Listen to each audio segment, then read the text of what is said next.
ஏன் அந்த சிறு பெண்ணுக்கு அந்த ஞானம் வந்துச்சுன்னா, அவள் தேவனுடைய வார்த்தைக்குள்ள, அந்த தேவனுடைய வார்த்தையினுடைய மகிமைக்குள்ள, அந்த தேவனுடைய வார்த்தையின் வல்லமைக்குள்ள, அந்த தேவனுடைய வார்த்தையின் செயல்பாடு அவள் அறிந்ததுனால அவள் தன்னை பார்க்காமல் தன்னை சுற்றி இருக்கிறவர்களை பார்த்தாள்.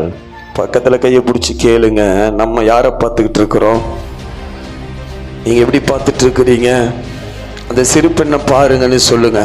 வேதத்தில் அந்த சிறு பெண்ணை பாருங்க. அவள் தன்னுடைய சூழ்நிலையை பார்க்கல, அவள் சுற்றி இருக்கிற சூழ்நிலையை பார்த்தாள். அவளுக்குள் இருந்த ஞானம் என்ன ஞானம்னு சொன்னா, கர்த்தருடைய வார்த்தை அறிந்து கொள்கிற ஞானம் இருந்தது. இன்றைக்கு தேவனை பார்த்து சொல்லுங்க, சொல்லுங்க, பக்கத்துல கை பிடிச்சு சொல்லுங்க, இன்றைக்கு தேவனை பார்த்து சொல்லுங்க, நாங்களும் அந்த ஞானத்துல வாழணும் ராஜா. ஆண்டவர், எங்களை பார்த்த காலங்கள் போது ஏசப்பா, எங்க சூழ்நிலையை பார்த்த காலங்கள் போது ஏசப்பா. சுற்றி இருக்கிற ஜனங்களுடைய சூழ்நிலையை பார்க்கிற அந்த வார்த்தையின் ஞானத்தை எங்களுக்கு கொடுங்கப்பா, நம்ம கேட்போம். கர்த்தர் இன்றைக்கு நமக்கு நிச்சயமாய் கொடுப்பார்னு சொல்லி நல்லா கைகளை தட்டி கர்த்தருடைய நாமத்தை அப்படியே மகிமைப்படுத்துங்க. நல்லா கையை தட்டி கர்த்தருடைய நாமத்தை அப்படியே மகிமைப்படுத்துங்க. பார்க்கலாம், கர்த்தர் நல்லவராய் இருக்கிறார். அல்லேலூயா.